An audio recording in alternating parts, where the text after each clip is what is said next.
girl Trish M, yeah. Fab Talk with your girl Trish M. Real talk, real conversation. Fab Talk with your girl Trish M. Ooh, Fab Talk with your girl Trish M. Ooh, Fab Talk with your girl Trish M. She'll give you the word, the way, and the truth. Welcome to the Fab Talk with Trish M podcast.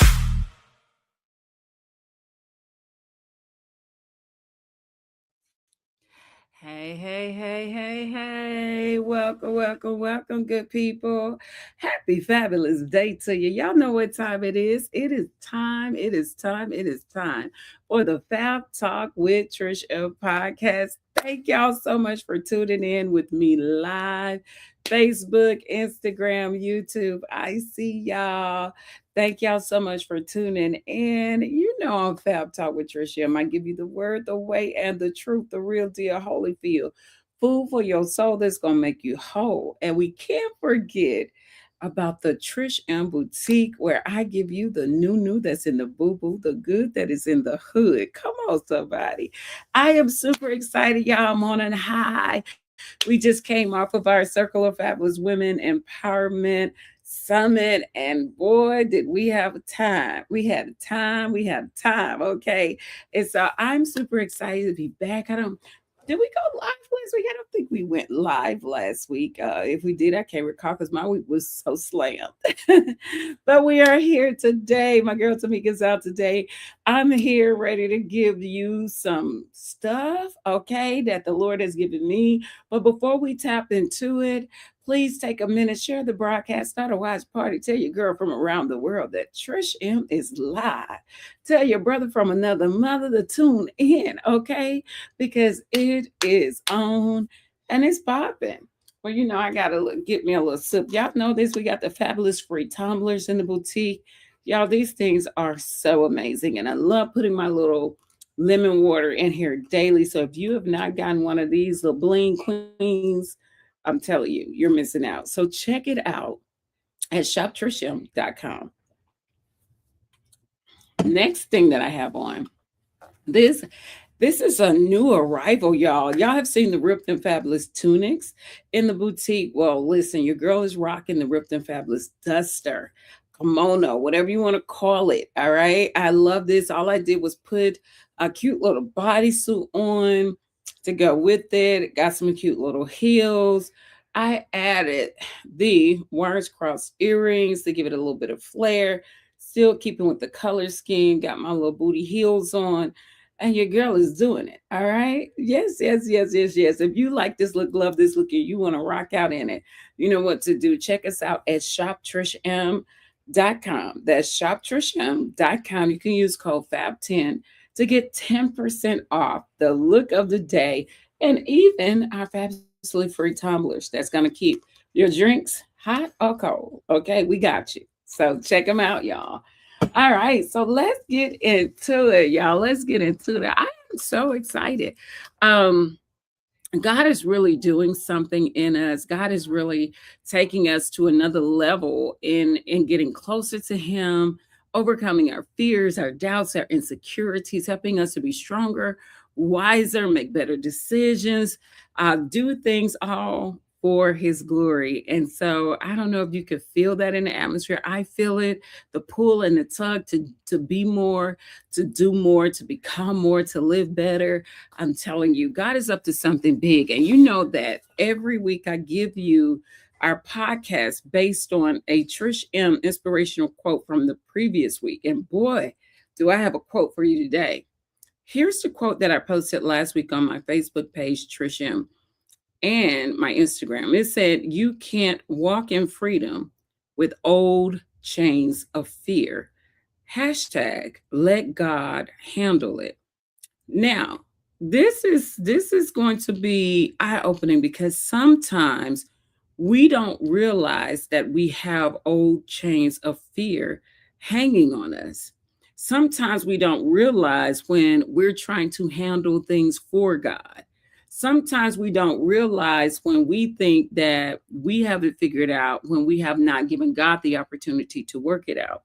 Sometimes we just don't even realize it. And God has to send someone around the way, like your girl, to whisper in your ear about freedom, to talk to you about chains, to help you get your mind right, whatever it is, okay? And so, freedom, one of the things that we have to understand is that freedom isn't just about what God has removed from you, it's about what you're willing to release. I got to say that again. Freedom is not just about what God has removed from you, it's also about what you're willing to release, what you're willing to let go of, what you're willing to sacrifice, what you're willing to say, God, I give this to you because, honey, that's just the Trish M's way of saying, because, honey, listen, Linda, sometimes freedom is about just your willingness to just let go. So many people pray for freedom while still dragging the very chains that Jesus already broke from us. So fear is one of the heaviest chains because it often disguises itself as wisdom, caution, humility. Are you just being real, right? Us saying things like that, I'm just being real, we could be masking our fears. So we have to ask ourselves in a situation like that when we hear ourselves rehearsing something that we've said a lot of times. You have to ask yourself, am I being led by God or am I being led by fear? So our key scripture for this whole podcast is one that everybody knows. Second Timothy 1:7. For God has not given us a spirit of fear, but of power, love, and a sound mind. But we have to be able to identify the chains of fear. And so on this podcast, I'm going to talk to you about the chains of fear that you very well may not even recognize that are there. Okay, so let's talk about it. What are old chains? First off, let's talk about old chains. Old chains are fears that have become a part of your identity. Old chains, fears that have become a part of your identity, so much so that you find identity in that, and you don't even realize that it's a chain that has been wrapped around your mind, your neck, your feet, your heart. It's an old chain, but for some reason we have found identity in that old chain. So what are we talking about? You no longer question the chains, you actually found a way to live around the chains. You don't question the chains anymore because you've accepted that these are chains and they are part of my life and they're a part of who I am. And so I don't really question the chains. I just live around those chains. So today's podcast is really going to give you a lot of Selah moments. Let me think about that kind of moment. So instead of saying I have fear, we began saying things like, well, that's just who I am. That's just who you are because you have an old chain that has kept you bound, and it has created a person of you that is really a person that's trying to figure out your fear. We don't understand that that is really bondage. When we say that's just who I am, you became that way because of something that happened to you. So, what is it that we try to shield, or what is it that we try to cover? What is it that we try to hide when we say, well, that's just who I am? Because what we don't realize is that that could very well be an old chain of bondage that we haven't quite figured out yet. But don't worry, we're going to talk about these chains today. So I'm going to help y'all get your whole life, okay? Say whole life. Whole life. All right. So the first chain that I want to talk about is the chain of fear of failure. And this is one that a lot of us have had and may continue to have. The chain that's wrapped around us is the chain that's a fear of failure, a fear of what if it doesn't work? What if I waste all my money and don't prosper? What if I start this or do this and nothing happens, or nobody shows up, or nobody supports? And so there is this fear of failure. And that's a chain that we don't even realize that's there.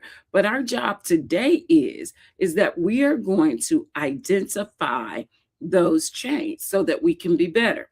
So this sounds like what I just said. What if it doesn't work? What if nobody supports? What if nobody shows up? What if I fail publicly? They see that I may not know what I'm doing after all. What if I embarrass myself because I'm acting like I know something that I may not know? And so these are chains that we call chains of fear of failure. And so fear convinces you that failure is final. But God says failure is only preparation. And here's the thing about, I'll go back to me, because y'all may not find this in you, but I'll be transparent about me. Y'all know my story of starting my business. Well, when I first started, I was gung-ho. Yeah, make it work, let's go. And then the first year there was no money, and so instead of staying in that business, I tried to escape that business. But I was telling God, I'll do this, I'll still do it on the side, because what was happening was I was afraid of failure. I was afraid that I was going to have another year like the year I just came out of. And so I felt like I had to help God out because I was afraid of failing again. Sometimes we don't realize that that is a chain that the enemy has draped around us for the simple purpose of not being obedient to God. So fear of failure is a huge thing when we're trying to go to another level, because one thing that I know about God never he never produces comfortability when he's trying to stretch and promote. Stretching and promotion always brings discomfort, but fear of failure will say, like me, well, I don't want to have a year like I had this year. And so I'm gonna help God out by doing this part-time instead of full-time, because I'm afraid of failure. Now, I did not say that. I did not say those particular words. I'm afraid of failure. I was afraid of failure, so much so that I tried to help God out. Have you ever found yourself where God is telling you to try something, do something, put your hands on something, start something new, do something different, move in a different location, change churches, whatever it is, and then you have an excuse in your heart and you say, well, I would, but I mean, I'll go visit. Or I might try to do this a little bit at a time. It's like, you're afraid of failure, so you can't give God the 110 that he's asking of you. You'll give him a certain percentage of it because you're afraid that if I go all out, I go all in, something might not work out. And if I fail, then what am I going to tell my spouse? What am I going to tell my family? What am I going to tell my boss or my people? Like you got to understand that this is a chain that the enemy wraps around our minds, our hearts, our feet, our hands, so that we can miss God. Fear of failure is of the enemy. We had the perfect example. I gave you me, but biblically, Moses was that. He believed he wasn't qualified. Like God could give us something, and we may disqualify ourselves because we don't see all the resources. We don't see all the monies. We don't see all the people. And so what we'll do is we'll begin to disqualify ourselves because we see a lack, or because we see because it's something that we don't typically do. See, God asked Moses to do something he didn't typically do. Moses was not that guy that just walked up to Pharaoh and be like, yo, what's up? What's up? Let's talk today. That wasn't his thing. And so God asked Moses to do something he typically doesn't do. And mind you, that's typically how God works. He's not going to keep you in comfortability land. He's going to ask you to do something that you typically don't do or haven't done. And so there is what immediately came upon Moses was a fear of failure. Like, I can't talk, I stutter. Like, what if I get in front of Pharaoh and don't have the words to say? What if I get in front of Pharaoh and stuff just kind of come out and it come out wrong? So Moses had this chain wrapped around his heart called the chain of fear of failure. And he gave him something like, I can't speak. I'm not going to be good enough. I've never done this before. See, one thing that I love about God, when God was asking Moses to do something he typically doesn't do, God never argued about Moses's weaknesses. He simply reminded Moses of his presence. like God is not gonna want to sit and talk to you. You know what, you're right. You don't have all the money. You know what, you're right. You don't have a lot of Facebook following or supporters, or you know what, you're right. You might not have this or that. God is not going to sit and have a conversation with us about the have-nots. God is going to remind you who is the haver of all, who has everything, access to everything. And so he didn't get into a conversation with Moses. He simply said this. He reminded Moses of his presence. So when we look in Exodus 4:10-12, Moses said to the Lord, "Pardon your servant, Lord. I've never been eloquent, neither in the past nor since you spoke it to me." As a matter of fact, he said, "I'm slow of speech and tongue." God didn't say, "You know what? Let's park right there and let's talk about that." God is not going to do that with us either. This is what God will do when he gives us a task. Just as he did unto Moses, he'll do the very same thing as unto us. So the Lord now responds in verse 11. The Lord said to him, "Who gave human beings their mouths? I'm the creator of your mouth. I know what your mouth can and can't do." So this is the Lord's response. Who gave human beings their mouths? Who makes them deaf or mute? Who gives them sight or makes them blind? Is it not I, the Lord? Now go. I will help you speak and will teach you what to say. So God is not having a conversation about the have-nots. He's not going to have a conversation about why you should be a little scared. He's going to remind you of who he is and what he's called you to do. God is going to remind you that the calling on your life is not going to change just because you got a fear of failure hanging over your head. Just because you feel a little anxious about something, just because you're a little nervous about something. God doesn't want to talk about your fears. He wants to talk about the being that can help you overcome your fears, which is him. He says, "Have I not called you?" He said, "Now go and I will help you speak and teach you what to say." At one point in the scripture, he also said, "I'm going to allow Aaron to go with you and help you." But in this part, he says, "I will help you speak and will teach you what to say." And we realize that Aaron never spoke to Pharaoh. Why? Because God did what he said he would do. He literally went in to help Moses speak, and he literally went in and told Moses what to say each and every time. So with that, Moses couldn't help but be successful. But he had to first realize that the fear of failure was extremely strong on his life, so much so that it was about to take him out of the call that God had placed. And so we have to be very, very careful with that. So what are some signs that you're carrying this chain? You overthink every decision. That's the first thing. Your fear of failure, that chain that's on you, a sign that you have a fear of failure on your life is that you overthink every decision, or almost every decision, or a lot of decisions, or you do too much overthinking, period. That's because you have a fear of failure hanging over your life. Okay. And so the second sign is delay obedience. God told you to do something, but you got to think about it. You need more confirmations. You you got to sit on it for a year. You got to sit on it for 5 years, and you still waiting on a word from God, and you still ain't did the word from 3 years ago. There is a fear of failure that's hanging over your head that you've not acknowledged. So if you have delayed obedience to what God had said, then that's a sign. You start something, but you never finish it. That's another sign.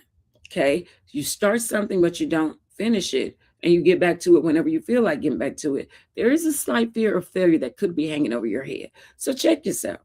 And you stay in comfortable places. You like being comfortable.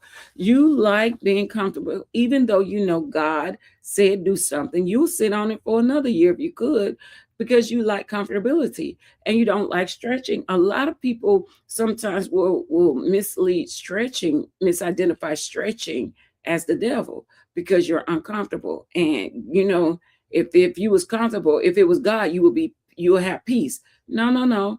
God typically brings discomfort in the midst of what he's telling you. Just like with Moses, he said, I need you to speak to Pharaoh. Well, that was something Moses had never done before. And so it challenged him, and he wasn't comfortable with that challenge. The second chain that you have to, so we just talked about the first chain. The first chain is the fear of failure. The second chain that we need to break, we first need to identify so we can break, is the chain of fear of rejection. There's a fear of rejection that could be hovering over your life that is producing a chain. One of the strongest chains is the fear of rejection. You obey people, or you instead of obeying God. Questions you constantly ask: will they approve? Will they understand?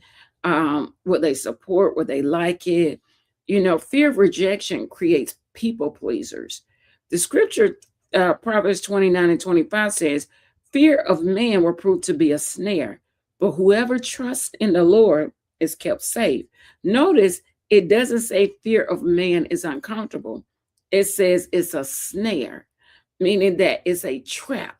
It will keep you in a position that God never intended for you to be. Now, I'm not saying you can't honor and obey people and all of that, and you want to stay in alignment with things, but there are times where I mentor and coach women all the time, and they won't do anything because they don't think their parents will approve, or their family members might say something. That's a people pleasing spirit, and that comes from a fear of rejection. You're afraid that it's not, then it'll never be good enough for them, and so that worries you a little bit because you want to please, and you put the name, whomever it is. So the fear of rejection is another chain, is the second chain. The third chain that we have to identify and break is the chain where is the fear of the unknown. One thing that we have to understand is God is in the unknown. We serve an unknown God. Just when we think we figured God out, he will reveal parts of himself that we would not have known unless he revealed it. And so God will give us unknown things, unknown futures and different things and directions, because he's an unknown God. And the unknown God means that I'm going to give you things to do. You're not going to know what's on the other side of that. All you need to know is to trust me. And if you trust me, I will reveal that which is unknown to you and make it known so that it can be a blessing to your life. And so you have to understand that an unknown God who reveals himself to us in parts, we would never know the fullness of who God is, because he is infinite in power and presence, and all this it surpasses all our understanding, right? And so it's not a secret that he will give us, challenge us to do unknown things, because that's a part of who he is. So many people aren't afraid of God's plan. They're afraid that they can't control God's plan. My God. Hey, that was me, honey. That was me. Lord, I need to know. I know you told Abraham to go, and you'll tell him along the way. But if you tell Trish that, can you tell me the exact stopping points, who I'm going to meet along the way? Is there somebody there going to be there to bless me? And so, some of us want to know details, especially women. We need details. Like our husbands be like, hey, it's a surprise. Where's we going? Do I need certain clothes? What type do I need? A swim? What do I? And so we got all questions, right? Because we have a fear of the unknown, and we want to make sure we're prepared. So people aren't necessarily afraid of God's plan. They're just afraid they can't control God's plan. They want God to show them all 2,500 steps. God, I get it, but can you show me all the steps that's involved in where we going? Okay. And so God will look at us and say, take step one. And faith walkers always understands that he unveils himself after the first step. He'll unveil another one. And we know that through Abraham. And God said, leave. He didn't tell Abraham everything. He simply said, go. And Abraham believed God. He trusted God. And it was credited to him as righteousness. Now I'm just surprised because I didn't hear about Sarah having a whole lot to say. Be like, bro, you want me to leave my family, leave everything we know, and you want to take us to somewhere where you don't know, honey? Where are the Sarahs of today? If your husband walked in the house and said, "Baby, we finna leave this house and we just finna go somewhere. We finna start walking. I don't know where we going, but God just said, get all your stuff, leave the house, and let's just go."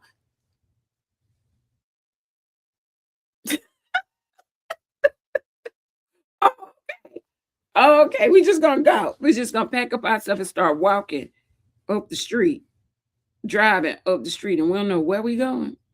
So a lot of times it's like we just want to control God's plan, and letting go and letting God truly shows obedience. So how many of you know that we all can be better in that? Not just women, because men knows it too. Men knows it too. It ain't just us. So we're going to pray for all of us because all of us need to get over the fear of the unknown. All right. The fourth chain is the fear from past pain. Fear from past pain. Past hurts create future hesitations. Yeah, that part. Past hurts create future hesitations. Just ask a woman who's been in a bad relationship. Now she's got a future hesitation about being in another one. Why? Because of past hurt, right? Just as a person who started a business and it failed, they got a past hurt from that failure, and now they're not quick to start another one. They rather go work in corporate and be okay in corporate. So past hurts create future hesitations.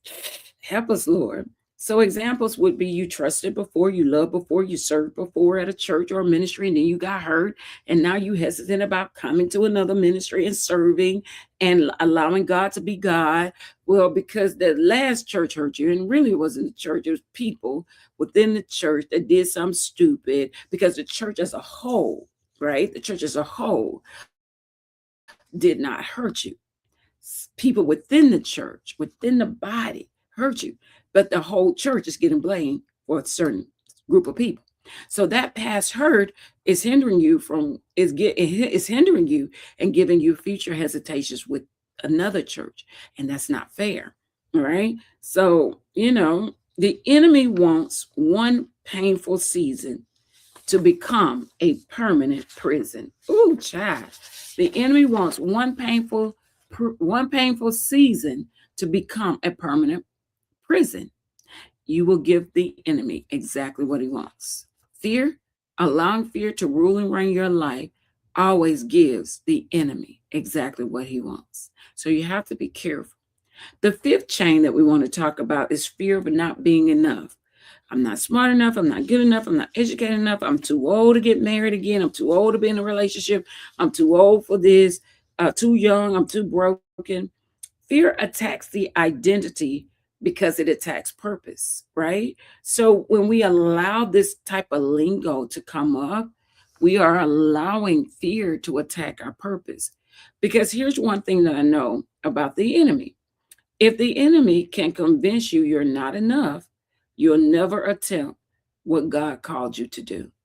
If the enemy makes you think you're not enough, you'll never attempt what God told you to do. Scripture says in Ephesians 2:10, for we are God's handiwork, created in Christ Jesus to do good works, which God prepared in advance for us to do. See, what we don't understand is God prepared in advance for us to make some major moves. But fear is always knocking at our door to stop those major moves from happening.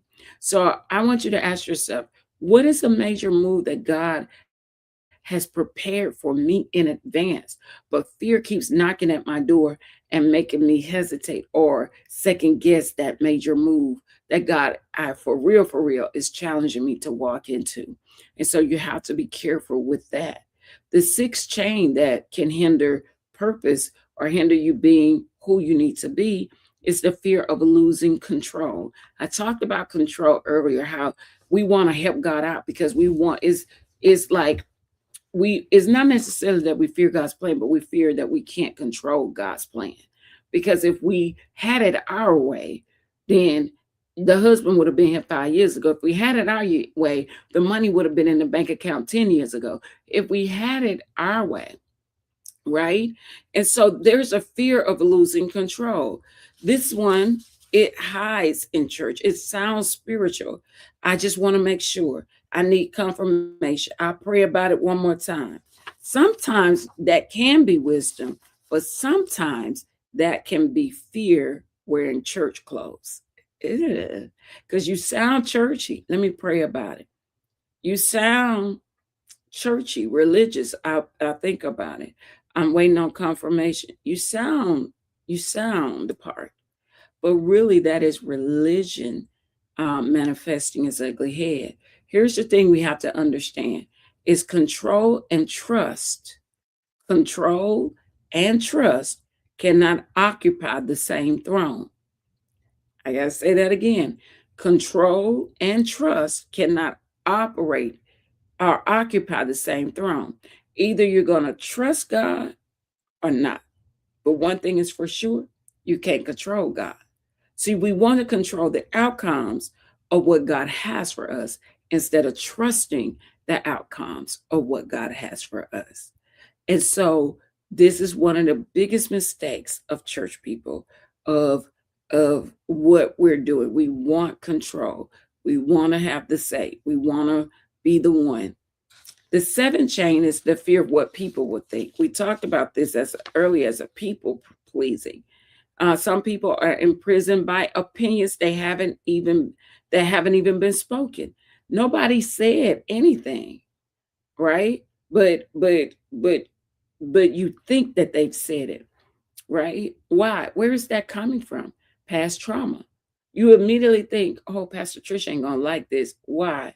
Because somebody else rejected it, or whatever, or what is it? So you got to make sure that your focus is not there, but it's always on, well, what would God think if I said this? What would God think if I did this? The eighth chain is the chain of fear of success. So we talked about a fear of failure earlier, but there's also a fear, which is kind of, but there are some people that are scared that they may be successful at it. This surprises a lot of people, right?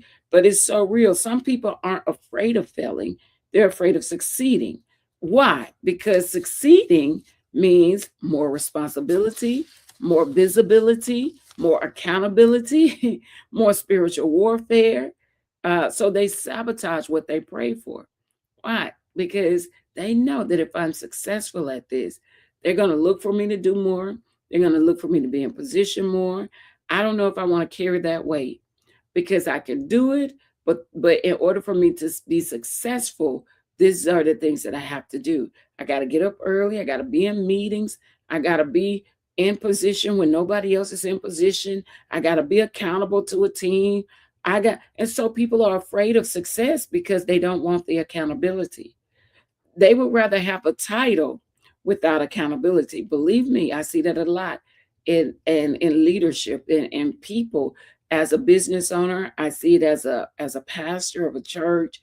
Like they would people would like the titles, but if the success of that title means that I have to show up, I have to be responsible, I have to then they'll lose that title because they can't be successful. And then you have people who want the title but have a hard time of being accountable. And so you have to ask yourself, if God is going to entitle me to a new position, then I have to make sure that I'm ready for the success. What's going to make that position successful? And that's me taking accountability. That's me taking responsibility. That's me showing up when nobody else will show up. I tell people, our team all the time, if nobody else comes to church, leaders should be the first ones in the building, and we'll preach to a whole leadership team. Why? Because leaders lead. Leaders are in position.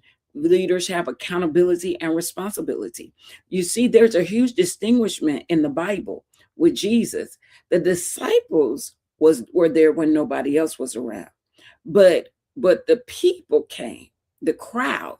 There's a distinguishment between the crowd and the disciples. The crowd just came when they was hungry and they could go away, but the disciples stayed in position because it was a lifestyle for them, and they had to always be in position even when the crowd wasn't there. And so they understood that leadership came with responsibility and accountability. And in order to be successful at that, they had to show up even when the crowd didn't.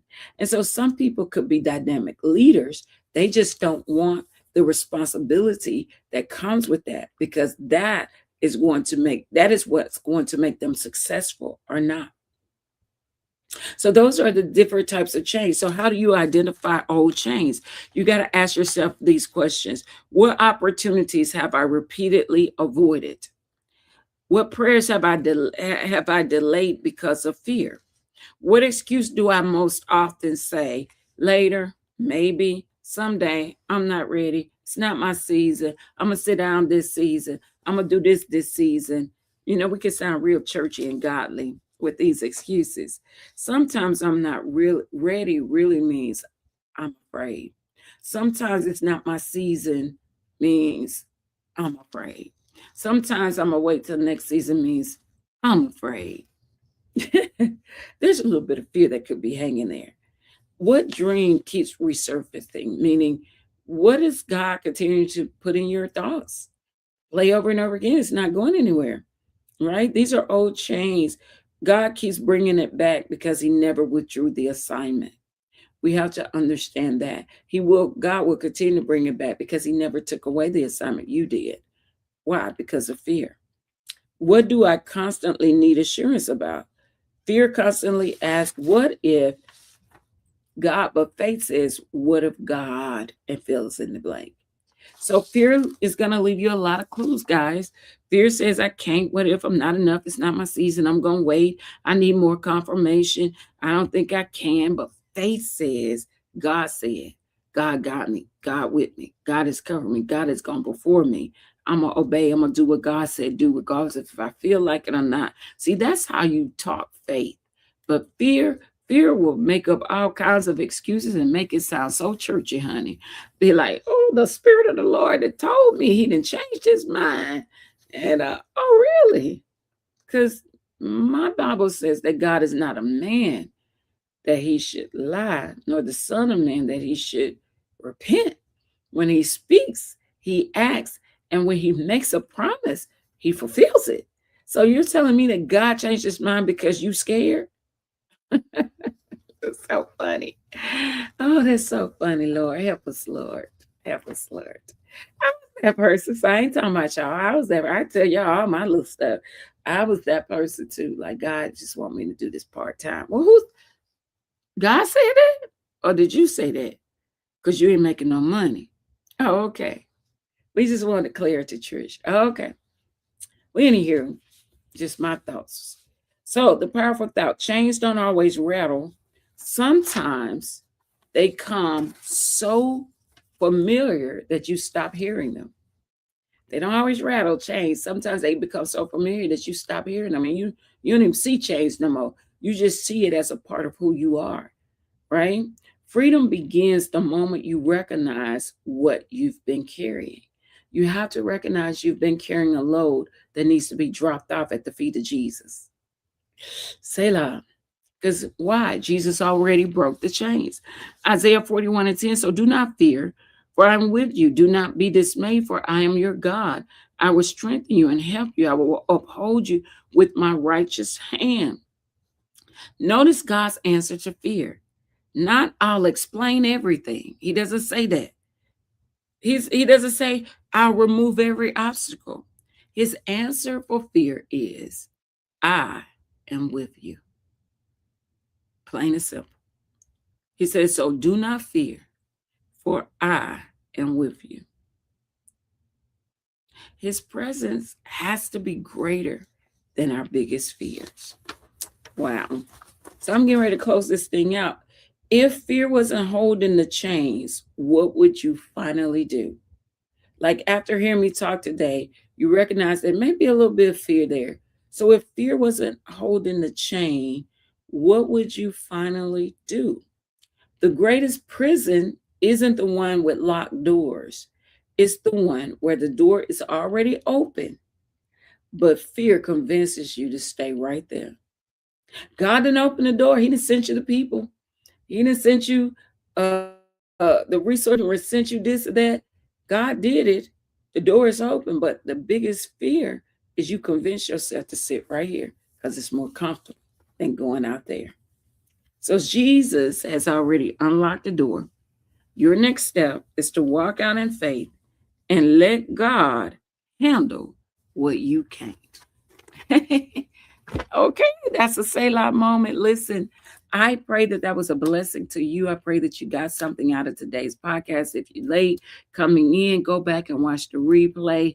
I promise you to bless your soul. It'll help us identify ways that the enemy is trying to keep us stuck on stupid, keeping us stuck in the same old, when God is trying to push us into the deep. God is trying to push us into something far greater than we can ever imagine. But we simply have to let go, let God, trust the journey, trust God, and stop trying to control God and control how God moves. We got to stop that. All right. So, yeah, that's it. That's the podcast.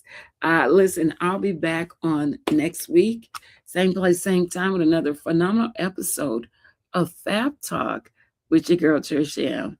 All right, y'all. I love y'all. Have a blessed, wonderful, and fabulous day. And I will see you guys on next week.